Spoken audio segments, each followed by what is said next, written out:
Hello दोस्तों, आप देख रहे हैं फ्लाइंग करियर पॉइंट। दोस्तों, आप सभी का हमारे चैनल पे बहुत बहुत स्वागत है। दोस्तों जो है हम यूपी पीसीएस प्री का हम क्वेश्चन पेपर लेकर के आए हैं और इसका जो है पार्ट 1 अभी हम बना चुके थे, जिसमें जो है 21 क्वेश्चन तक हो पाए थे और अब हम पार्ट 2 लेकर के आए हैं, जहां से हम क्वेश्चन नंबर 22 से शुरू करेंगे। दोस्तों यहाँ पर हम जो है व्याख्या पे ज़्यादा फोकस नहीं करेंगे, क्योंकि अगर हम व्याख्या पे फोकस करेंगे तो ये वीडियो बहुत लंबा हो जाएगा और एक ही पेपर के लिए हमें कई वीडियो बनाना होगा। तो हम कोशिश करेंगे कि जो है कम से कम समय में ये ज़्यादा से ज़्यादा क्वेश्चन इसमें इंक्लूड हो जाएं।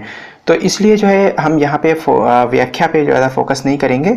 अगर आप लोगों को जो है इसकी व्याख्या पढ़ना है तो हम इसकी पीडीएफ अपने टेलीग्राम चैनल में डाल देंगे। तो आप लोग हमारे Telegram channel flying career point के ही नाम से है, उसको आप लोग जा कर के जो है टेलीग्राम में सर्च कर लीजिएगा और उसको आप लोग ज्वाइन कर लीजिए। तो वहाँ से आप लोग पीडीएफ फाइल हमारी जितने भी पेपर होंगे वो सारे पेपर डाल देंगे, आप लोग वहाँ से डाउनलोड कर सकते हैं। तो चलिए आइए शुरू करते हैं। अब यहाँ पर हम जो है 22वां क्वेश्चन लेते हैं। साम्राज्ञी विक्टोरिया ने 1858 ईस्वी की घोषणा में भारतीयों को बहुत सी चीज़ें दिए जाने का आश्वासन दिया था। निम्न आश्वासनों में से कौन सा ब्रिटिश शासन ने पूरा किया था? नंबर ए है रियासतों को हड़पने की नीति समाप्त कर दी जाएगी।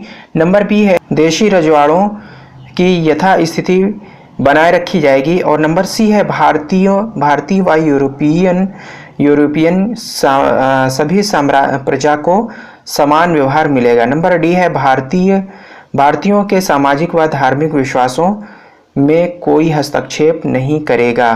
तो यहाँ पर जो है आंसर ए सही हो जाएगा। दोस्तों इसमें जो है रियासतों को हड़पने की नीति समाप्त कर दी जाएगी, ये वाला सही है। क्वेश्चन नंबर 23 है कि गांधी जी की दृष्टि में अहिंसा का अर्थ है। नंबर ए है सत्य की प्राप्ति का रास्ता। नंबर बी है राजनीतिक स्वतंत्रता प्राप्ति का रास्ता। नंबर सी है ईश्वर संस्मरण का एकमात्र रास्ता। नंबर डी है आत्मविलीनीकरण। तो ये सही हो जाएगा सत्य की प्राप्ति का रास्ता। क्वेश्चन नंबर 24 आ जाते हैं। वर्ष 2015-16 में किसके नेतृत्व में 2 होम रूल लीग आरंभ की गई? तिलक और एनी बेसेंट। नंबर बी है तिलक और अरविंद घोष। नंबर सी है तिलक और लाला लाजपत राय। नंबर डी है तिलक और विपिन चंद्र पाल। तो यहाँ पर ए सही हो जाएगा तिलक और एनी बेसेंट। इसके बाद क्वेश्चन नंबर 25 में आ जाते हैं कि राष्ट्रीय आंदोलन की निम्नलिखित घटनाएं हैं। तो यहाँ पर जो है नंबर फर्स्ट है, इसमें घटना को क्रमबद्ध रूप से लगाना है। तो फर्स्ट है चंपारण सत्याग्रह, सेकंड है असहयोग आंदोलन, थर्ड है भारत छोड़ो आंदोलन और फोर्थ है दांडी मार्च। तो इनका काल अनुक्रम लगाना है दोस्तों।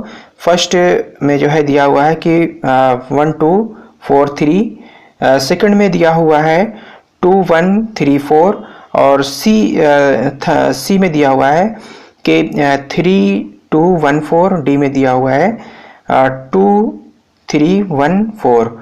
तो दोस्तों यहाँ पर इसमें ए सही हो जाएगा, जिसमें कि जो है 1 2 4 3 वाला है, यानी कि सबसे पहले चंपारण सत्याग्रह, इसके बाद असहयोग आंदोलन और तीसरे नंबर पे जो फोर्थ वाला है दांडी मार्च और सबसे लास्ट में जो घटना हुई थी वो भारत छोड़ो आंदोलन घटित थी। तो इसलिए ए वाला सही हो जाएगा। नंबर 26 पे आ जाते हैं। 26वां क्वेश्चन है सूची फर्स्ट तथा सूची सेकंड का मिलान कीजिए तथा नीचे दिए गए कूट से सही उत्तर चुनिए। सूची फर्स्ट में है ए प्रार्थना समाज, सूची सेकंड में है फर्स्ट राजा राम मोहन राय, बी में है ब्रह्मा समाज, सेकंड है विवेकानंद, सी में है आर्य समाज और थर्ड है दयानंद सरस्वती, डी में है रामकृष्ण मिशन, सूची सेकंड में है फोर्थ रानाडे और यहाँ पर एक और दिया हुआ है फिफ्थ रामकृष्ण परमहंस। तो अब इसमें दोस्तों बताना है कि कौन सा सही है। तो दोस्तों यहाँ पर जो है हम बता दें कि प्रार्थना समाज की स्थापना 1867 में हुई थी, जिसे महादेव गोविंद रानाडे ने जो है ने स्थापित किया था।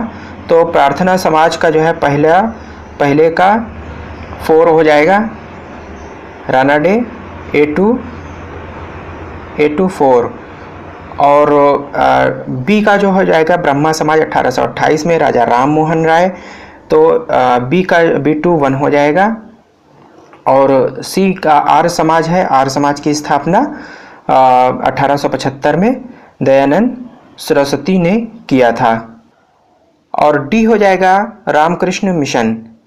रामकृष्ण मिशन 1896 में ईश्वर स्वामी विवेकानंद के द्वारा इसको स्थापित किया गया था। तो इस आधार पे आंसर नंबर डी वाला सही हो जाएगा। ठीक है दोस्तों, A2 4, B2 1, C2 3, D2 4। Question number 27 पे आ जाते हैं। कथन नेहरू एक राष्ट्रभक्त हैं, जबकि जिन्ना राजनीतिज्ञ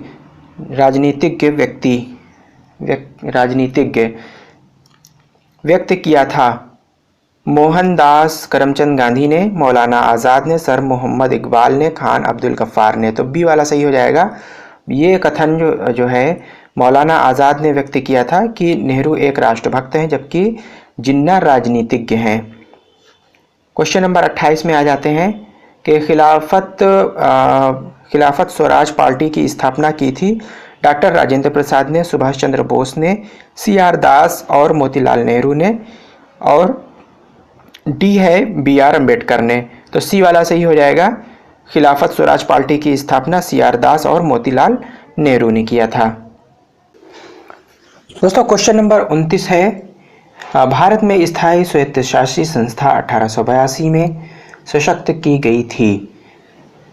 नंबर ए है जॉर्ज बालो द्वारा, नंबर बी है लॉर्ड रिपन द्वारा, नंबर सी है लॉर्ड कर्जन द्वारा, नंबर डी है लॉर्ड लिटन द्वारा। तो यहाँ पर बी वाला सही हो जाएगा, लॉर्ड रिपन के द्वारा। स्थानीय स्वायत्तशासी संस्थाएं हैं, जैसे आज नगर पालिका है, नगर निगम है और ग्राम पंचायत हैं। तो ये सारी जो है स्थानीय स्वायत्तशासी संस्थाएं हैं, इनकी स्थापना की गई थी। क्वेश्चन नंबर 30 है कि भारत की स्वतंत्रता की पहली लड़ाई 1857 ईस्वी में प्रारंभ हुई थी। कलकत्ता से, दिल्ली से, झांसी से, मेरठ से। तो डी सही हो जाएगा। दोस्तों जो पहला नेशनल मूवमेंट शुरू हुआ था वो 1857 में मेरठ से शुरू हुआ था। 10 मई को 1857 को मेरठ की छावनी में से भारत का प्रथम स्वतंत्रता संघर्ष प्रारंभ हुआ था। क्वेश्चन नंबर 31 है। राष्ट्रकवि की उपाधि अपनी साहित्यिक कृतियों द्वारा भारतीय स्वतंत्रता संग्राम में सबल सहयोग हेतु निम्न में से किसे प्राप्त हुई थी? मैथिली शरण गुप्त को, नंबर बी है जयशंकर प्रसाद को, नंबर सी सुमित्रानंदन पंत को और डी है रामधारी सिंह दिनकर को। तो यहाँ पर ए वाला सही हो जाएगा, मैथिली शरण गुप्त को। 32 है। क्रांतिकारी चंद्रशेखर आजाद को अंग्रेजों ने कैसे मार डाला था? फांसी देकर, मारपीट कर, मुठभेड़ में गोलियों से और डी लास्ट है सैनिक जीप से कुचलकर। तो सी वाला सही है, मुठभेड़ में गोलियों से भून करके मार डाला था। तो यहाँ पर जो है 23 फरवरी 1931 को इलाहाबाद के अल्फ्रेड पार्क में अंग्रेज सैनिकों से हुई मुठभेड़ में कई अंग्रेज सैनिकों को मार देने के बाद चंद्रशेखर आज़ाद ने स्वयं को गोली मारकर आत्महत्या कर ली थी। क्वेश्चन नंबर 33 है। भारतीय इतिहास में तिथि 6 अप्रैल 1930 जानी जाती है। लंदन के प्रथम गोलमेज सम्मेलन के लिए, नंबर बी है असहयोग आंदोलन के लिए, सी है गांधी इरविन समझौते के लिए, डी है महात्मा गांधी द्वारा दांडी मार्च के लिए। तो डी वाला सही हो जाएगा, महात्मा गांधी द्वारा दांडी मार्च के लिए।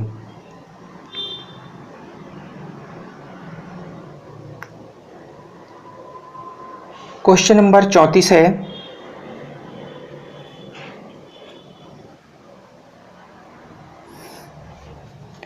बंग भंग विरोधी आंदोलन का प्रारंभ किस तिथि से हुआ? 20 जुलाई 1905, 7 अगस्त 1905, 16 अक्टूबर 1905 और 7 नवंबर 1905। तो सी वाला सही हो जाएगा। 16 अक्टूबर 1905 को बंग भंग विरोधी आंदोलन का प्रारंभ हुआ था।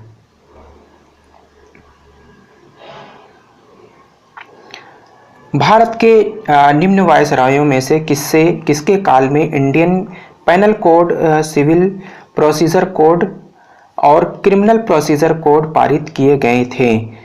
तो नंबर ए हो जाएगा Lord Canning, number B Lord Mayo, number C Lord Lytton, number D Lord Dufferin. तो ए वाला सही हो जाएगा। लॉर्ड कैनिंग के काल में Indian penal code, civil procedure code और क्रिमिनल प्रोसीजर कोड यानी आईपीसी और सीआरपीसी को जो है पारित किया गया था 1861 में। मार्ले मिंटो सुधार बिल किस वर्ष में पारित किया गया? 1905 ईस्वी में। ए नंबर बी है 1919 में, सी 1911 में, डी 1920 में। तो मार्ले मिंटो सुधार, ये बी वाला सही हो जाएगा 1909 में। 1909 में मार्ले मिंटो सुधार 1909 में पारित किया गया।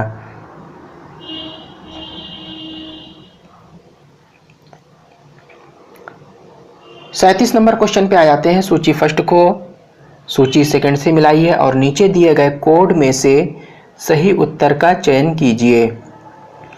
सूची फर्स्ट, सूची सेकंड। ए सूची फर्स्ट में है ए क्लाइव, सेकंड में है पहला प्रेस का प्रतिबंध हटाना, बेंटिक विभाजन, बंगाल विभाजन। सी है चार्ल्स मेटकाफ, बंगाल में दोहरा शासन। और डी है कर्जन, अंग्रेजी शिक्षा। तो इसमें दोस्तों जो है इसको फर्स्ट को सेकंड सूची से जो है मिलान कराना है। तो इसमें कौन सा सही हो जाएगा दोस्तों? ए टू 3 हो जाएगा क्लाइव, बंगाल में दोहरा शासन। और बी टू 4 हो जाएगा बेंटिक, अंग्रेजी शिक्षा। और सी हो जाएगा चार्ल्स मेटकाफ, सी टू 1 हो जाएगा प्रेस पर प्रतिबंध हटाना। चार्ल्स मेटकाफ के समय प्रेस से प्रतिबंध हटा दिया गया था। और डी टू हो जाएगा कर्जन, बंगाल का विभाजन। कर्जन ने बंगाल का विभाजन किया था 1905 में। तो इस प्रकार से ए वाला इसका आंसर जो है यहाँ पे हम जो है देख लेते हैं इसको। ए वाला ऑप्शन सही हो जाएगा। A to 3, B to 4, C to 1, D to 2, ये सही हो जाएगा। क्वेश्चन नंबर 38 पे आ जाते हैं। रेगुलेटिंग एक्ट पारित किया गया था 1973 में। क्वेश्चन नंबर 39 आ जाते हैं। भारत में ईस्ट इंडिया कंपनी की सफलता का राज था भारत में राष्ट्रीय भावना की कमी, कंपनी की सेना को पश्चिमी प्रशिक्षण मिला था तथा उसके पास आधुनिक हथियार थे।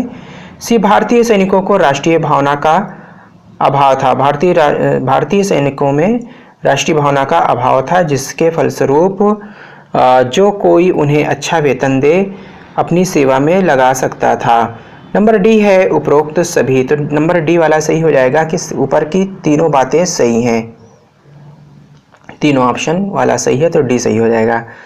विचार कीजिए कि कथन ए है 1857 ईस्वी में प्रथम स्वतंत्रता संग्राम ब्रिटिश सरकार से स्वतंत्रता प्राप्त करने में असफल रहा। कारण दिया है आर, बहादुर शाह जफर के नेतृत्व को जन सहयोग नहीं मिला था और अधिकांश महत्वपूर्ण रियासतों के शासक उनका साथ देने से कतरा गए थे। तो नीचे दिए गए कोट में से सही उत्तर चुनिए। तो ए हो जाएगा, दोनों ए और आर सत्य है और ए आर एक का की सही व्याख्या सही स्पष्टीकरण है। तो दोस्तों जो है यही ए वाला सही है क्योंकि उस समय स्वतंत्रता संग्राम के समय जब जो है बहादुर शाह जफ़र के नेतृत्व में विद्रोह लड़ा गया था, तो 1857 में प्रथम स्वतंत्रता संग्राम में ब्रिटिश सरकार से स्वतंत्रता प्राप्त करने में असफल रहा है। ये बात भी सही है, क्योंकि अब इसमें जो है इसको जब जो है चेक करना है कि ये सही है कि नहीं सही है, इसका स्पष्टीकरण और इसका सही स्पष्टीकरण है कि नहीं, सही कारण है कि नहीं, तो यहाँ पे क्योंकि अपनी तरफ से जोड़ देना है। पहला जो है कथन पढ़ने के बाद असफल रहा था क्योंकि, यहाँ पे क्योंकि जोड़ देना है, क्योंकि बहादुर शाह जफ़र के नेतृत्व में जन सहयोग नहीं मिला था। बहादुर शाह जफ़र के नेतृत्व में जो है विद्रोह हुआ था, और लेकिन जो है जन सहयोग नहीं प्राप्त हो सका था, और अधिकांश महत्वपूर्ण जो रियासतें थीं उनका सहयोग जो है, जो देशी रियासतों के जो है राजे रजवाड़े थे, उन्होंने साथ नहीं दिया था बहादुर शाह जफ़र का, इसलिए ये प्रथम स्वतंत्रता संग्राम जो है असफल हो गया था। फिर है 41 निम्न महापुरुषों में से कौन भारतीय जागृति का जनक कहलाता है? नंबर ए है विवेकानंद, नंबर बी है Raja Ram Mohan Roy, number C Rabindranath Tagore, number D Dayanand Saraswati. तो बी वाला सही हो जाएगा, राजा राम मोहन राय। 42 है भारत में ब्रिटिश साम्राज्य के अंतर्गत अवध को मिलाया गया था। सहायक गठजोड़ की नीति द्वारा, अतिक्रमण के सिद्धांत के द्वारा, कुशासित राज्य की घोषणा के करके और युद्ध के द्वारा। तो सी वाला हो जाएगा, कुशासित राज्य की घोषणा करके भारत में ब्रिटिश साम्राज्य के अंतर्गत अवध को मिला लिया गया था। कुशासन का जो है आरोप लगा दिया गया था।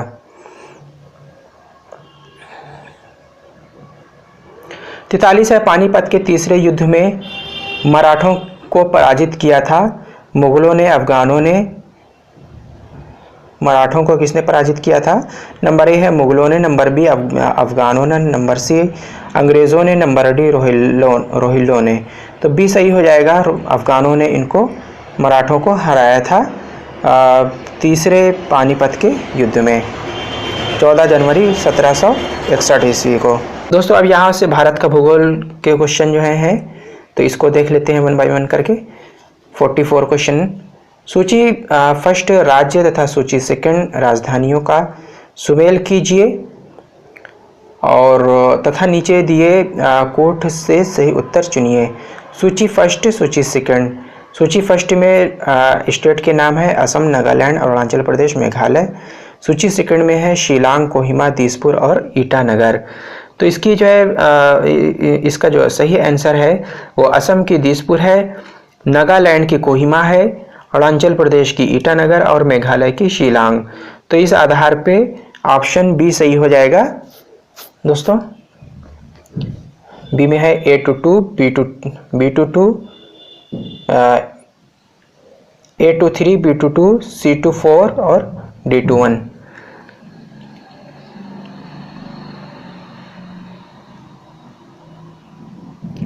क्वेश्चन नंबर 45 आ जाते हैं। सरकार की बाघ परियोजना का उद्देश्य है बाघ की आदतों का अध्ययन, विभिन्न प्रजातियों के संबंध में महत्वपूर्ण जानकारी एकत्र करना, भारतीय बाघों को समाप्त होने से बचाना और उपरोक्त में से कोई नहीं। तो सी वाला सही हो जाएगा, भारतीय बाघ को समाप्त होने से बचाना। 46 में आ जाते हैं। वर्ष 1981 की जनगणना के आधार पर जनसंख्या का घनत्व क्रमिक रूप से कम होते हुए निम्न में से 4 राज्य कौन से हैं? केरल, पश्चिम बंगाल, मध्य प्रदेश, बिहार। बी है केरल, पश्चिम बंगाल, बिहार, उत्तर प्रदेश। सी है केरल, उत्तर प्रदेश, पश्चिम बंगाल, मध्य प्रदेश। डी है बिहार, पश्चिम बंगाल, उत्तर प्रदेश, केरल। तो बी वाला सही हो जाएगा, केरल, पश्चिम बंगाल, बिहार और उत्तर प्रदेश। ये वाला क्रम सही है। 47 में आ जाते हैं। भारत में लौह अयस्क निम्न में से किस क्रम के शैलों में पाया जाता है? तो ये धारवाड़ की चट्टानें हैं, वहाँ पे जो है जो शैल है, शैल की चट्टानें यानी पत्थरों की जो चट्टानें, पत्थरों के जो पहाड़ हैं, शैल यानी पहाड़, पत्थर कह सकते हैं। तो ये धारवाड़ का पहाड़ है, ये सी वाला सही हो जाएगा। पहले में है विंध्याचल, बी में है कुपवाड़ा, फिर सी में है धारवाड़ और डी में है गोंडवाना। तो सी जो धारवाड़ का है ये इस वाला ऑप्शन सही है। क्वेश्चन नंबर 48 आ जाते हैं। भारत में वर्षा का आधिक्य होते हुए भी यह देश प्यासी धरती समझा जाता है, इसका कारण है। नंबर ए वर्षा के पानी का तेजी से बह जाना। नंबर बी है वर्षा के पानी का शीघ्रता से भाप बनकर उड़ जाना। नंबर सी है वर्षा का पानी थोड़े ही महीनों में वर्षा का थोड़े ही महीनों में जोर होना। और डी है उपरोक्त सभी। तो यहाँ पर डी वाला सही हो जाएगा। ऊपर की तीनों ऑप्शन सही हैं। वर्षा के पानी का तेजी से बह जाना और नंबर बी है पानी का शीघ्रता से भाप बनकर उड़ जाना। और थोड़े ही समय वर्षा का भारत में जो है जोर रहता है, फिर बाकी के महीनों में सूखा पड़ जाता है। तो इसलिए जो है पानी का आधिक्य होने के बावजूद यहाँ प्यासी धरती कहलाती है। भाखड़ा नांगल निम्न में से किस राज्य की संयुक्त परियोजना है? हरियाणा, पंजाब, राजस्थान, पंजाब जम्मू कश्मीर राजस्थान, उत्तर प्रदेश पंजाब राजस्थान और उत्तर प्रदेश जम्मू कश्मीर पंजाब। तो ए वाला सही हो जाएगा। भाखड़ा नांगल बांध परियोजना जो है वो 3 राज्यों का संयुक्त परियोजना है, जिसमें हरियाणा, पंजाब और राजस्थान ये तीनों राज्य के संयुक्त परियोजना से चल रही है। क्वेश्चन नंबर 50 है। भारतीय चमड़े का निर्यात सबसे अधिक किया जाता है? संयुक्त राज्य अमेरिका को, सोवियत संघ को, इंग्लैंड को, पश्चिमी जर्मनी को। तो सी वाला सही है। इंग्लैंड को इसका जो है सबसे ज़्यादा निर्यात किया जाता है चमड़े का। 51 क्वेश्चन नंबर है। सूची फर्स्ट को सूची सेकंड से सुमेल कराना है। सिंगरौली तेल, फिर है कजरहट दूध, कोयली कोयला, आनंद सीमेंट। तो सिंगरौली में कोयला है, कजरहट में सीमेंट, कोयली में तेल है और आनंद में दूध। तो इस प्रकार से सी वाला सही हो जाएगा दोस्तों। सी वाला A2 3, B2 4, C2 1, D2 2, ये वाला सही हो जाएगा।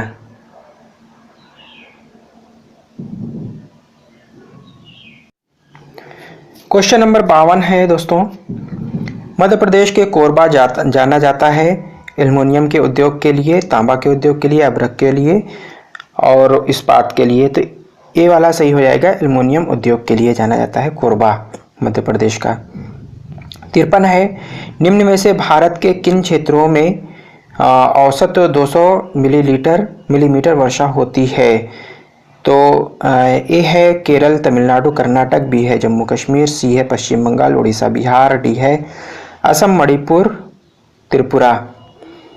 तो यहाँ पर बी वाला सही हो जाएगा। जम्मू कश्मीर औसतन 200 मिलीमीटर वर्षा होती है जम्मू कश्मीर में। 54 है।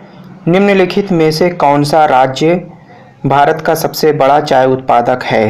तो ये सही हो जाएगा असम। बी है तमिलनाडु, अरुणाचल प्रदेश, पश्चिम बंगाल। तो इसमें असम सही है। 55 है। उत्तर प्रदेश में 2 परमाणु ऊर्जा इकाइयां स्थापित हो रही हैं, हरिद्वार में, मसूरी में, नरौरा में और नरेंद्र नगर में। तो सी वाला सही है, नरौरा में। ये उत्तर प्रदेश के बुलंदशहर ज़िले में स्थित है। यहाँ 1991 में 220 मेगावाट वाले रिएक्टर ने कार्यारंभ किया था।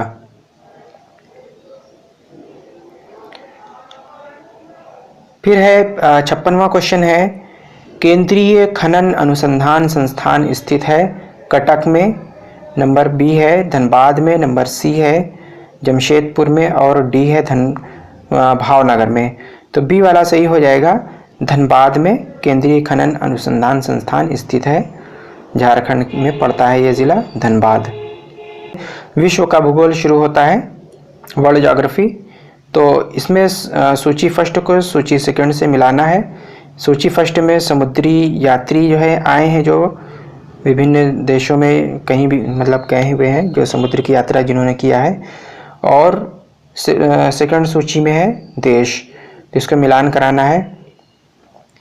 वास्को डी गामा के सामने स्पेन है, क्रिस्टोफर कोलंबस पुर्तगाल, कैप्टन कुक हॉलैंड, तस्मान ग्रेट ब्रिटेन। तो जो ये यात्री थे दोस्तों, वास्को डी गामा इसमें से एक पुर्तगाली यात्री था जो सन 1498 ईस्वी में भारत के कालीकट में पहुंचा था। कोलंबस स्पेन का निवासी था जिसने अमेरिका की खोज की थी। तो कोलंबस के आगे जो है स्पेन लगा देंगे, वास्को डी गामा के सामने पुर्तगाल लगा देंगे। तो A2 2 हो जाएगा, B2 1 हो जाएगा। और कैप्टन कुक अंग्रेज सैनिक था तो C के आगे C2 4 हो जाएगा। और तस्मान हॉलैंड का निवासी था जिसने तस्मानिया द्वीप की खोज की थी। तो इस प्रकार से बी वाला ऑप्शन सही हो जाएगा। यहाँ पर बी ऑप्शन दोस्तों जो है आप लोग लगाइएगा। मैगिनोट रेखा थी। फ्रांस और जर्मनी के बीच की सीमा बी है। पूर्वी जर्मनी और पोलैंड के बीच की सीमा सी है। अमेरिका और कनाडा के बीच की, और डी है भारत और अफगानिस्तान के बीच। तो ए वाला सही होएगा, फ्रांस और जर्मनी के बीच की ये सीमा है जिसका नाम है मैगिनोट रेखा। इसके बाद आ जाता है 59, विश्व का चीनी भंडार के नाम से निम्न में से कौन सा देश जाना जाता है? श्रीलंका, पाकिस्तान, भारत और क्यूबा। तो डी वाला सही है, क्यूबा। क्यूबा को विश्व का चीनी का कटोरा, चीनी का भंडार या चीनी का कटोरा कहा जाता है। क्वेश्चन नंबर 60 आ जाते हैं। डेटम रेखा एक क्षैतिज रेखा है जिसके द्वारा ऊंचाई तथा गहराई की पैमाइश की जाती है। बी है या पाकिस्तान तथा भारत के बीच की सीमा की रेखा है। और सी है या तिथि रेखा या कैलेंडर इंगित करती है। डी है यह एक काल्पनिक रेखा है जो देशांतर के शून्य अंश से गुजरती है। तो ए वाला सही हो जाएगा, एक क्षैतिज रेखा है जिसके द्वारा ऊंचाई तथा गहराई की पैमाइश की जाती है। दोस्तों क्वेश्चन नंबर 61 है। निम्नलिखित में से कौन पक्षियों का महाद्वीप के नाम से जाना जाता है? यूरोप, ऑस्ट्रेलिया, दक्षिणी अमेरिका और एशिया। तो सी सही हो जाएगा, दक्षिणी अमेरिका। इसके बाद है क्वेश्चन नंबर 62 है। इक्विनॉस वर्ष में 2 बार जब दिन और रात बराबर होता है। तो ऐसा कौन सा टाइम होता है जबकि दिन और रात साल में 2 बार बराबर होते हैं? तो दोस्तों यहाँ पर ए वाला सही हो जाएगा, 21 मार्च और 22 सितंबर को जो है दिन और रात बराबर होते हैं। ये सूरज की इस स्थिति में 2 बार जो है पृथ्वी आती है, जबकि जो है दिन और रात जो है 12-12 घंटे का होता है। तो ये जो है 21 मार्च को ऐसा होता है जबकि दिन 12 घंटे का हो रहा होता है, और 22 सितंबर को भी जो है 12 घंटे का दिन हो रहा होता है। तो ऐसे में ये इक्विनास इसको कहते हैं। तो ये 21 मार्च और 22 सितंबर आप लोग याद रखिएगा। क्वेश्चन नंबर 63 है। भूगोल में नवनियतिवाद के सिद्धांत का प्रतिपादन किया गया था। कुमारी सैम्पुल ने, जी टेलर ने, रैट जेल ने और हंटिंगटन ने। तो बी वाला सही हो जाएगा, जी टेलर ने। संसार का सबसे बड़ा मरुस्थल है कालाहारी, गोबी, सहारा, थार। तो सहारा सी सही हो जाएगा।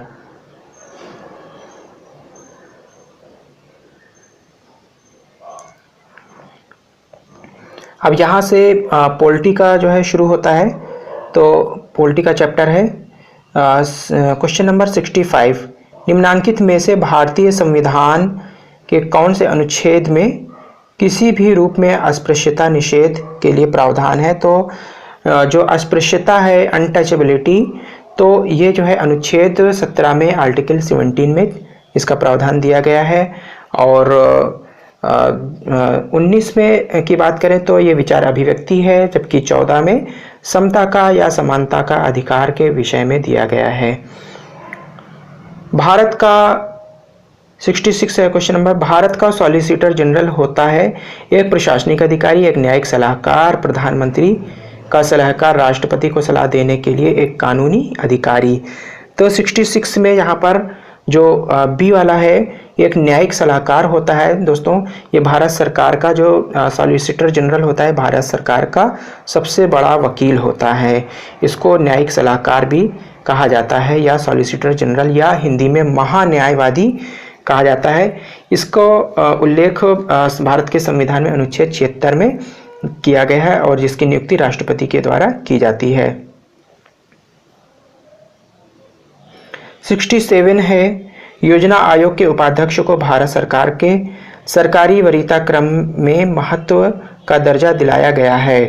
भारत सरकार के कैबिनेट मंत्री के समान, सुप्रीम कोर्ट के जज के समान, संसदीय समिति के अध्यक्ष के समान, भारत सरकार के सचिव के समान। तो ए वाला सही हो जाएगा, भारत सरकार के कैबिनेट मंत्री के समान उसको दर्जा प्राप्त है। भारत में चौथे राष्ट्रपति भारत के चौथे राष्ट्रपति कौन से थे? Doctor V Giri, doctor S Radhakrishnan, doctor C number है डॉक्टर जाकिर हुसैन और डी है डॉक्टर फखरुद्दीन अली अहमद। तो ऑप्शन सी सही हो जाएगा। है निम्न क्रिया विधियों में से कौन सी ऐसे धन विधेयक को अंगीकार करा लेगी जो एक बार लोकसभा द्वारा पारित किया जा चुका हो किंतु राज्यसभा द्वारा संशोधित किया गया हो? निम्न क्रिया विधियों में से कौन सी ऐसे धन विधेयक को अंगीकार करा लेगी? कौन सी क्रिया विधि है जो कि मतलब जिससे धन विधेयक जो है पारित मान लिया जाएगा, तो वो क्रिया विधि कौन सी है? तो इस विषय में जो है देखना है कि राष्ट्रपति के पास जाएगा तब जो है ये धन विधेयक पारित माना जाएगा, या नंबर बी है लोकसभा में बैठक में भाग लेने वाले तथा मत देने वाले सदस्य के 2/3 बहुमत से पारित करना होगा। सी है दोनों सदनों का संयुक्त अधिवेशन बुलाया जाएगा। डी है यह पारित समझा जाएगा यदि लोकसभा इसे दोबारा संशोधन को स्वीकार अथवा अस्वीकार करते हुए पास कर दे।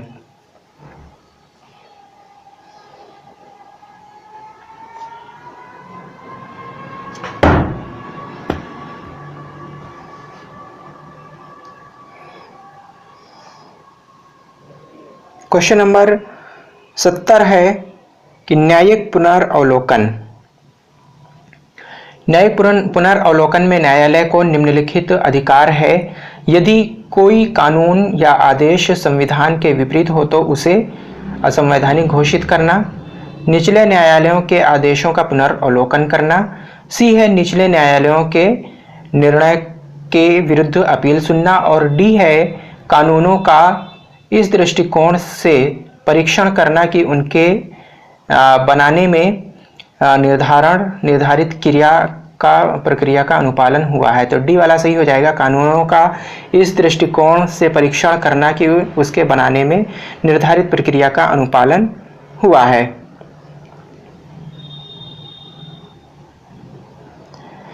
क्वेश्चन नंबर 71 आ जाते हैं। भारतीय संविधान निम्न में से कौन सी नागरिकता प्रदान करता है? दोहरी नागरिकता, एकल नागरिकता, ए व बी दोनों है, उपरोक्त में से कोई नहीं। तो बी वाला सही हो जाएगा, भारतीय संविधान एकल नागरिकता प्रदान करता है। क्वेश्चन नंबर 72 आ जाते हैं कि राज्य के संदर्भ में निम्नलिखित में से कौन सा कथन सही है? नंबर ए, इसके 1/3 सदस्य प्रति 2 वर्ष में अवकाश प्राप्त करते हैं, इसके आधे सदस्य प्रति 2 वर्ष में अवकाश प्राप्त करते हैं। नंबर सी है इसके आधे सदस्य प्रति 3 वर्ष में अवकाश प्राप्त करते हैं। नंबर डी है इसके 1/3 सदस्य प्रति 3 वर्ष में अवकाश प्राप्त करते हैं। तो ए वाला सही हो जाएगा, इसके 1/3 सदस्य प्रति 2 वर्ष में अवकाश प्राप्त करते हैं। 1/3 सदस्य प्रति 2 वर्ष में, 2 वर्ष में जो है 1/3 सदस्य अवकाश प्राप्त कर लेते हैं अधिकार। तो ए सही हो जाएगा। दोस्तों संपत्ति का अधिकार मूल अधिकार नहीं है। ये पहले जो है 7वां जो है इस वक्त तो जो है 6 मूल अधिकार हैं। पहले मूल संविधान में 7 मूल अधिकार घोषित किए गए थे, लेकिन बाद में इसे मूल अधिकार से हटा करके संपत्ति को विधिक अधिकार बना दिया गया है और ये अनुच्छेद 300 का में डाल दिया गया है। तो अब इस वक्त भारतीय संविधान के 300 का में संपत्ति का अधिकार एक विधिक अधिकार है, न कि मूल अधिकार। 74 है, भारतीय संविधान के राज्य के नीति निर्देशक तत्व ग्रहण किए गए हैं। नंबर 1 ब्रिटेन से, नंबर बी आयरलैंड से, नंबर सी यूएसएसआर से, नंबर डी है फ्रांस से। तो 74 में बी है आयरलैंड से। भारतीय संविधान के नीति निर्देशक तत्व आयरलैंड के संविधान से लिए गए हैं। क्वेश्चन नंबर 75 है, पंचायती राज व्यवस्था का उद्घाटन पंडित जवाहरलाल नेहरू द्वारा 12 अक्टूबर 1959 को किया गया था। तो नंबर ए है साबरमती में, नंबर बी है वर्धा में, नंबर सी है नागौर में, नंबर डी है सीकर में। व्याख्या। तो प्रथम पंचायती राज व्यवस्था का उद्घाटन भारत के प्रथम प्रधानमंत्री जवाहरलाल नेहरू द्वारा 12 अक्टूबर 1959 को राजस्थान के नागौर में किया गया था। क्वेश्चन नंबर 76 है दोस्तों कि भारत के राष्ट्रपति को कार्य अवधि की समाप्ति से पूर्व भी पद से हटाया जा सकता है, सत्ताधारी राजनीतिक दल द्वारा, प्रधानमंत्री द्वारा, महाभियोग द्वारा। नंबर सी वाला दोस्तों सही है, भारत के राष्ट्रपति को महाभियोग के द्वारा हटाया जा सकता है। क्वेश्चन नंबर 77 है कि भारत में हरित क्रांति का सर्वाधिक प्रभाव किस फसल पर पड़ा। तो डी वाला यहाँ पर जो है सही है। 4 ऑप्शन हम पढ़ दे रहे हैं, धान, मक्का, ज्वार, गेहूं। तो गेहूं पर सबसे ज़्यादा इसका असर हुआ था। बाकी जो धान था इस पे असर नहीं हुआ था, और जो मोटे अनाज होते हैं जैसे है चना है, मक्का है, ज्वार है, बाजरा है, इन मोटे अनाजों पर भी जो है हरित क्रांति का प्रभाव नहीं पड़ा था। क्वेश्चन नंबर 78 है,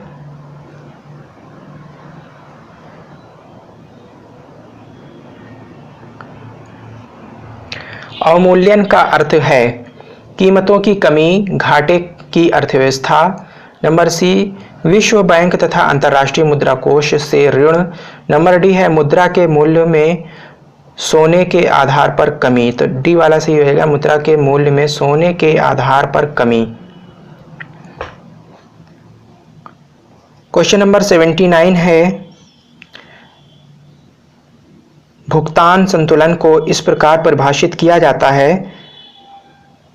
नंबर ए निर्यात मूल्यों की अपेक्षा आयात मूल्यों में कमी। नंबर बी है फर्म की पूंजी तथा ऋणों का अंतर। सी है सरकारी बजट में चालू व्यय तथा चालू राजस्व का अंतर। नंबर डी है एक देश के निवासीगण एक विशेष विश्व के बीच आर्थिक कार्यों का पूरा ब्यौरा। तो डी वाला सही हो जाएगा, एक देश के निवासी गण और शेष विश्व के बीच आर्थिक कार्यों का पूरा ब्यौरा। दोस्तों इसकी व्याख्या यहाँ पे देख लेते हैं। देश के निवासियों और शेष विश्व के बीच आर्थिक कार्यों का पूरा ब्यौरा व्यापार शेष में अदृश्य मदों से प्राप्त शुद्ध आय जोड़कर भुगतान शेष ज्ञात किया जाता है। यह हमारे अंतर्राष्ट्रीय दायित्वों का पूर्ण विवरण प्रस्तुत करता है। दोस्तों जो है इंडियन इकोनॉमी की, भारतीय अर्थव्यवस्था की दत्ता एवं सुंदरम की सबसे अच्छी बुक आती है। आप लोग दत्ता एवं सुंदरम की जो है बुक अगर आप लोगों के पास नहीं है तो आप लोग ले लीजिए। इसमें जो है बहुत अच्छा कॉन्सेप्ट समझाया गया है। क्वेश्चन नंबर 80 है,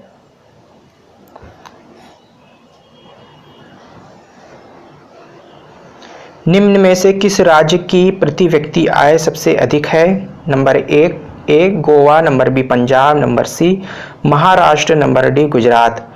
तो उत्तर हो जाएगा ए गोवा। गोवा की प्रति व्यक्ति आय सबसे अधिक है। क्वेश्चन नंबर 81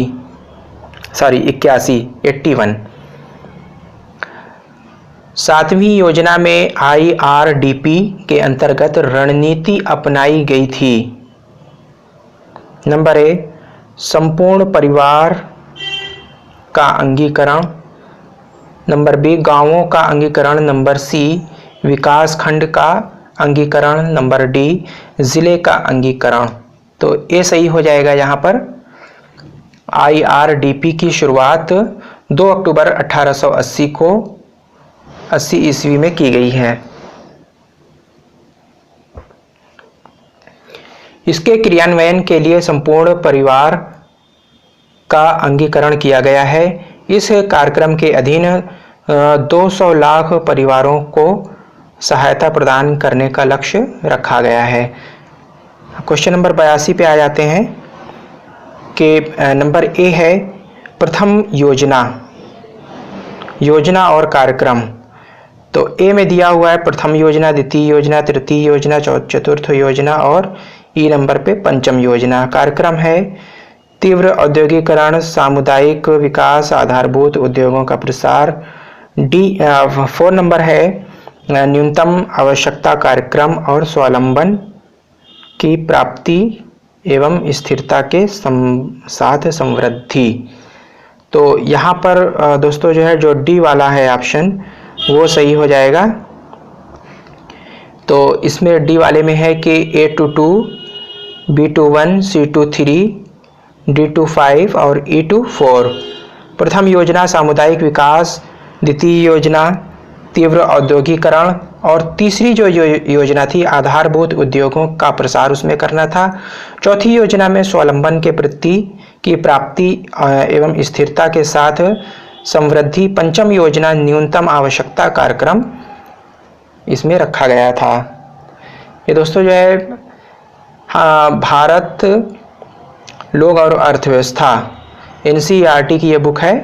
ये आप लोग जो है इंडियन इस नाम से आती है इकोनॉमिक की, लोग और अर्थव्यवस्था के नाम से। तो इसको अगर आप लोग ले लेंगे तो NCERT खूब पढ़िए, NCERT में बेसिक खूब दिया अच्छा दे रखा है। 83 क्वेश्चन नंबर पे आ जाते हैं।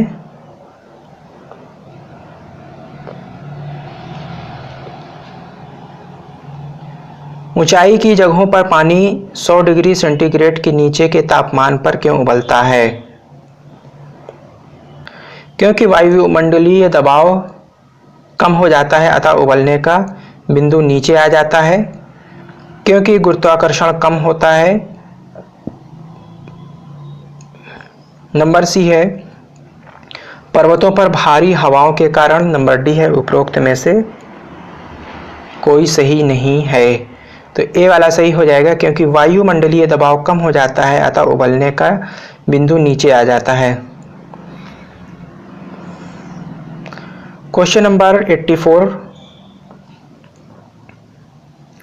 लोलक घड़ियां गर्मियों में क्यों सुस्त हो जाती हैं? गर्मियों में दिन लंबे होने के कारण, कुंडली में घर्षण के कारण लोलक की लंबाई बढ़ जाती है जिसके कारण दोलन में लगा हुआ समय बढ़ जाता है। गर्मी में लोलक का भार बढ़ जाता है। तो यहाँ पर सी वाला सही हो जाएगा। लोलक की लंबाई बढ़ जाती है जिससे इकाई दोलन में लगा हुआ समय बढ़ जाता है। इसकी व्याख्या है लोलक घड़ियां गर्मियों में सुस्त हो जाती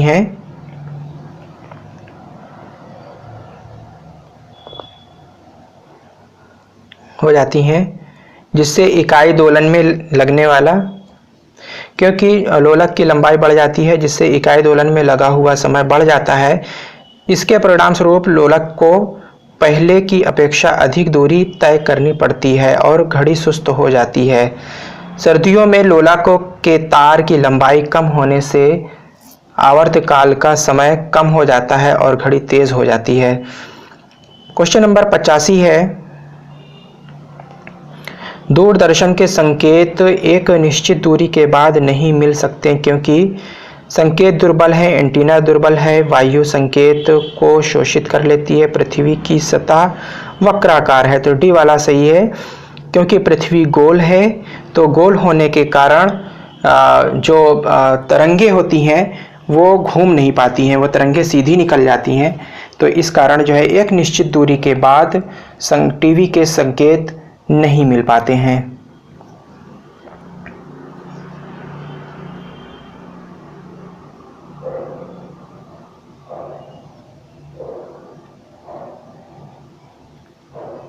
निम्नलिखित कथनों पर विचार कीजिए।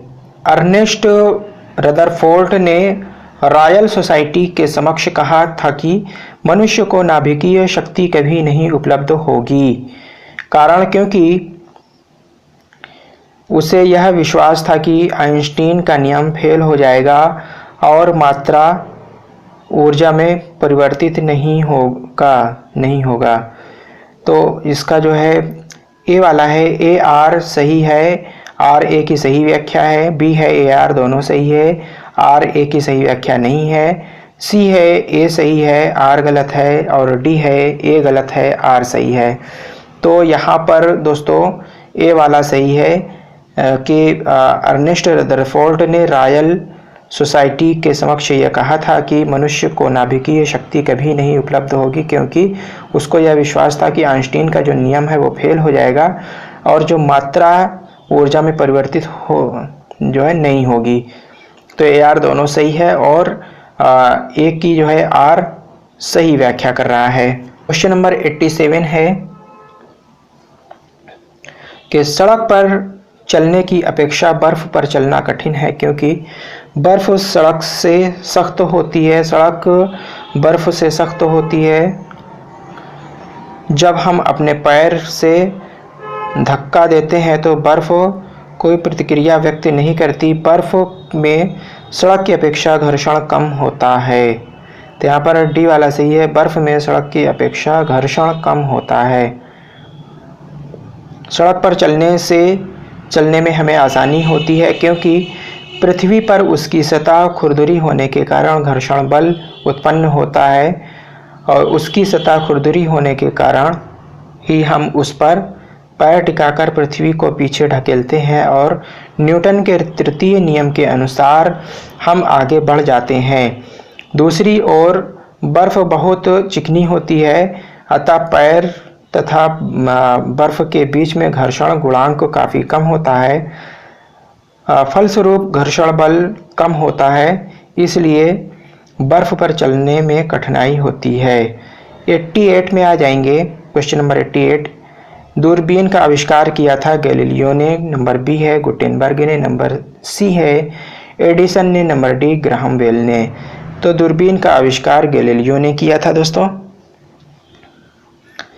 89 है परमाणु बम के कार्यकारी सिद्धांत यूरेनियम का नाभिकीय विखंडन और हाइड्रोजन बम का कार्यकारी सिद्धांत है।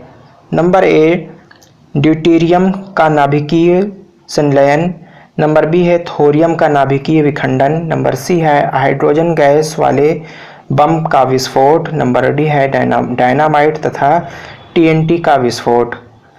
तो ए सही हो जाएगा, ड्यूटेरियम का नाभिकीय संलयन। हाइड्रोजन बम नाभिकीय संलयन अभिक्रिया पर आधारित है, जिसमें ड्यूटेरियम के नाभिकों का संलयन से अधिक ऊर्जा का उत्सर्जन होता है। जिस प्रकार सूर्य की सतह पर संलयन से अपार ऊर्जा उत्पन्न होती है और यह क्रम लगातार चलता रहता है, वही प्रक्रिया हाइड्रोजन बम में भी होती है। जब दो समानांतर दर्पणों के बीच कोई वस्तु रखी जाती है तो बनने वाले प्रतिबिंबों की संख्या होती है 2, नंबर ए है 2, नंबर बी है 1, नंबर सी है 6, नंबर डी है अनंत। तो यहाँ पर डी वाला सही हो जाएगा। लोहे की कील पारे पर क्यों तैरती है जबकि वह पानी में डूब जाती है? नंबर ए है लोहे की कील रासायनिक क्रिया की प्रवृत्ति पानी की तुलना में कम होने के कारण, नंबर बी है लोहे का भार पानी से अधिक है तथा पारे से कम है, और सी है लोहे का घनत्व पानी से अधिक है तथा पारे से कम है, डी है पारा पानी से भारी है। तो यहाँ पर बी वाला सही हो जाएगा कि लोहे का भार पानी से अधिक है और तथा पारे से कम है। क्वेश्चन नंबर 92 है 92, डीजल इंजन में प्रयुक्त ईंधन है। नंबर ए है डीजल की वाष्प और वायु, नंबर बी है केवल डीजल, नंबर सी है डीजल और पेट्रोल का मिश्रण, डी है डीजल वायु और पेट्रोल का मिश्रण। तो ए वाला सही होगा, डीजल की वाष्प और वायु इसका जो है ईंधन होता है। क्वेश्चन नंबर 93 है, पेंसिल का लेड है। Number A graphite, number B charcoal लकड़ी का कोयला, नंबर सी है लैंप ब्लैक, नंबर डी है कोयला। तो यहां पर दोस्तों ए वाला सही हो जाएगा ग्रेफाइट। 94 है, तेल जल के तल पर फैल जाता है क्योंकि तेल, नंबर ए है तेल जल की अपेक्षा अधिक घना है, नंबर बी है तेल जल की अपेक्षा कम घना है, नंबर सी है तेल का तल पृष्ठ पर तनाव पानी से अधिक है, नंबर डी है तेल का तल पृष्ठ तनाव पानी से कम है। तो डी वाला हो जाएगा, तेल का तल पृष्ठ तनाव, तल यानी पृष्ठ तनाव पानी की अपेक्षा कम है। तेल का पृष्ठ तनाव जल से कम होता है, अतः यह पानी पर फैल जाता है। पानी और तेल के अणुओं के बीच लगने वाला आसंजक बल तेल के अणुओं के मध्य लगने वाले आसंजक बल से अधिक होता है। इसके बाद क्वेश्चन नंबर 95 है, ये जीव विज्ञान आ जाता है। यहाँ से डीएनए में उपलब्ध कौन सा यौगिक अमीनो अम्ल नहीं बनता। दोस्तों क्वेश्चन नंबर 95 लेते हैं, जीव विज्ञान। डीएनए में उपलब्ध कौन सा यौगिक अमीनो अम्ल नहीं बनता। नंबर ए है एडेनिन, नंबर बी है टायरोसिन, नंबर सी है गुआनिन, नंबर डी है सिस्टोसिन। तो बी वाला सही हो जाएगा दोस्तों।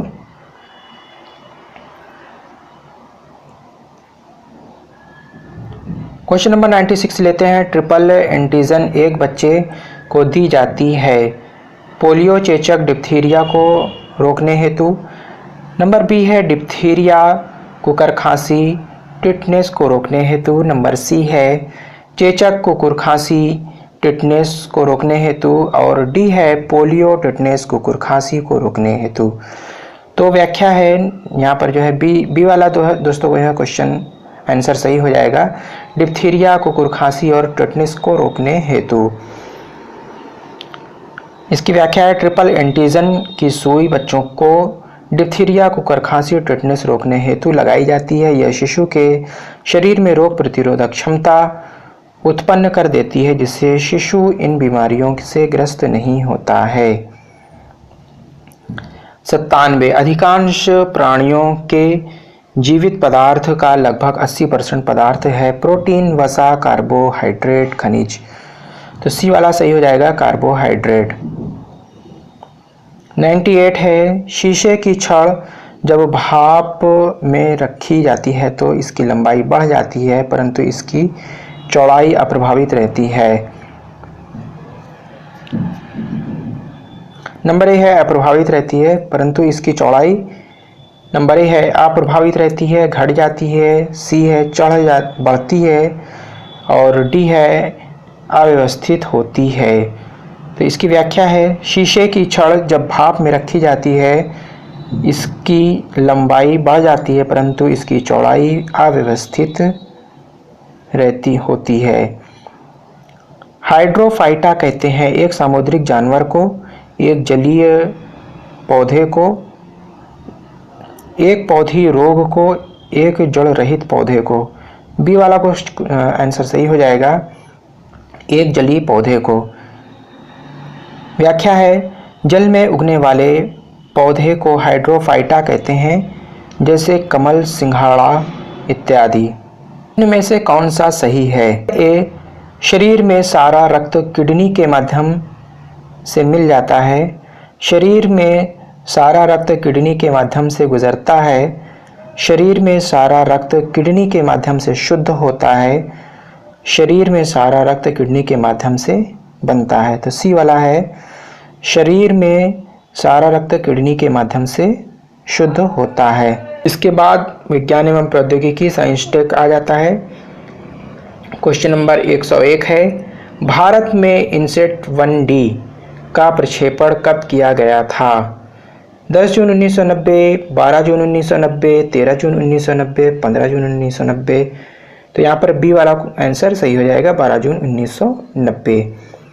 102 आ जाते हैं, भारत का पहला रिमोट सेंसिंग सैटेलाइट छोड़ा गया था वैंकूवर से, कैंप कैनेडी से, फ्रेंच गुयाना से, श्रीहरिकोटा से। तो ए वाला सही हो जाएगा, वैंकूवर से। भारत का रिमोट सेंसिंग सैटेलाइट 17 या 19 मार्च 1988 को सोवियत प्रक्षेपण यान वोस्टोक से की सहायता से वैंकूवर प्रक्षेपण स्थल से छोड़ा गया। 103 निम्नांकित कथनों पर विचार कीजिए। कथन ए है, भारत की नाभिकीय नीति में विहित है कि यह वो अपने नाभिकीय संयंत्रों के अंतर्राष्ट्रीय इंस्पेक्शन के लिए तैयार नहीं है। इसका कथन आर है, भारत नाभिकीय यंत्र नहीं बनाएगा। अब इसको कोट के द्वारा जो है बताना है कौन सा आंसर सही होगा।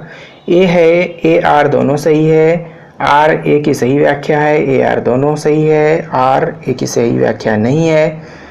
ए सही है किंतु आर गलत है, ए गलत है किंतु आर सही है। तो सी सही हो जाएगा, ए सही है किंतु आर गलत है। यानी कि भारत की नाभिकीय नीति में विहित है कि वह अपने नाभिकीय संयंत्रों के अंतर्राष्ट्रीय इंस्पेक्शन के लिए तैयार नहीं है। और ये वाला गलत है कि भारत नाभिकीय यंत्र नहीं बनाएगा। ऐसे भारत ने कभी नहीं कहा कि हम परमाणु बम कभी नहीं बनाएंगे। भारत अपने परमाणु संयंत्रों के अंतर्राष्ट्रीय परमाणु संयंत्र निरीक्षण आयोग की जांच हेतु तैयार नहीं है, क्योंकि इससे उसकी तकनीकी संबंधी गोपनीयता भंग होने की आशंका है। भारत द्वारा परमाणु बम बनाने का विकल्प खुला रखा गया है। इस प्रकार कथन सही है किंतु कारण गलत है। तो 104 नंबर से जो है समसामयिकी दिया हुआ है, तो हम यहाँ पर जो है समसामयिकी के क्वेश्चन नहीं पढ़ेंगे, क्योंकि समसामयिकी जो है उस समय 1994 में जो घटनाएं घटी थी उससे क्वेश्चन आए हुए थे। और जहाँ तक जो है समसामयिकी यानी करंट अफेयर्स की बात है, तो आपको 2019-20 का करंट अफेयर्स पढ़ना है, ना कि 1994 का। तो 104 से लेकर के 115 तक के क्वेश्चन हम यहाँ पर नहीं ले रहे हैं। और इसके बाद अब विविध करके जो है 116 से जो है ले लेते हैं। चेरनोबिल त्रासदी से संबंधित निम्न कथनों पर विचार कीजिए। यह साइबेरिया में है। नंबर बी है ये, इस त्रासदी में 31 नागरिकों की मृत्यु हुई और लाखों लोगों को हटाना पड़ा। नंबर 3 है, इससे कई देशों में तीक्ष्ण विकिरण रोग फैला। और चौथा है, इसने कुछ देशों को नाभिकीय ऊर्जा का बिल्कुल परित्याग करने के लिए मजबूर किया।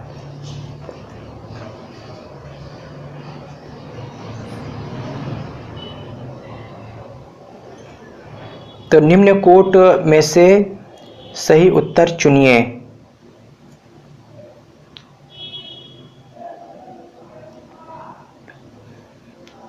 तो इसमें ए में है केवल 1, बी में है 1, 2, 3, सी है 2, 3, 4, डी है 1, 2, 3, 4। तो बी वाला सही हो जाएगा, 1, 2, 3 सही है, चौथा गलत है। यानी कि यहाँ पे चौथा दिया हुआ है कि यानी यह साइबेरिया में है। इस त्रासदी में 31 नागरिकों की मृत्यु हुई और लाखों लोगों को हटाना पड़ा। और तीसरा है, इससे कई देशों में तीक्ष्ण विकिरण रोग फैला। चौथा वाला गलत है, इसने कुछ देशों के नाभिकीय ऊर्जा का बिल्कुल परित्याग करने के लिए मजबूर किया। तो ऐसा नहीं था। फिर 117 क्वेश्चन पे आ जाते हैं। वर्ष 1986 अंतर्राष्ट्रीय वर्ष मनाया गया था। विकलांगों का, नेत्रहीनों का, गृह विहीनों का के लिए मकान, और डी है स्त्रियों का। तो बी वाला है नेत्रहीनों का 1986 में अंतर्राष्ट्रीय वर्ष मनाया गया था। 118 है अंतर्राष्ट्रीय न्यायालय स्थापित है जेनेवा में, हेग में, शिकागो में, स्विट्जरलैंड में। तो बी वाला सही है, हेग में अंतर्राष्ट्रीय न्यायालय स्थापित है।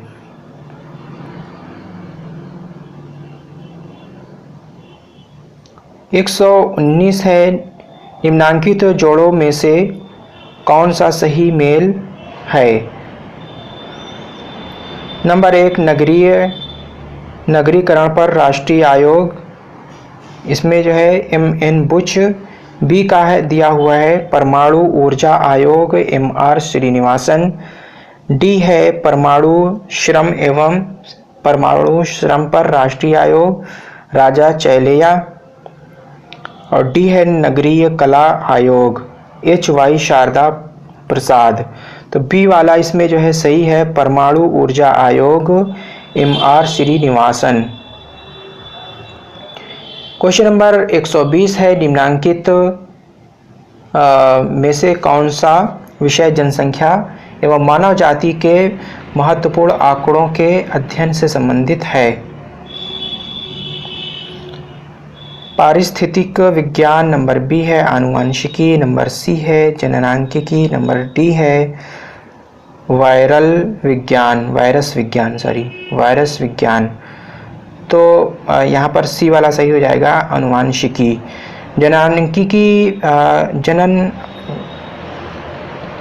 जननांकिकी के द्वारा मानव प्रजाति, मानव विकास, जन्म दर, लिंग अनुपात इत्यादि के अध्ययन किया जाता है। जननांकिकी के अनुसार विकास के क्रम में अविकसित देशों में अधिक जन्म और मृत्यु दर होती है, परंतु द्वितीय अवस्था में आर्थिक विकास के फलस्वरूप चिकित्सा उपलब्ध होने के कारण मृत्यु दर घट जाती है, परंतु जन्म दर में कमी नहीं आती। इसी अवस्था में जनसंख्या विस्फोट या अति जनसंख्या विकास की स्थिति उत्पन्न होती है। भारत अभी इसी अवस्था में है, परंतु तृतीय अवस्था में शिक्षा, स्वास्थ्य के कारण जन्म और मृत्यु दर में कमी आती है। तो दोस्तों ये 120 क्वेश्चन जो है हमने बीच के कुछ समसामयिक वाले छोड़ करके बाकी 120 क्वेश्चन पेपर ये कंप्लीट हो गया है। अब हम जो है लेकर के आएंगे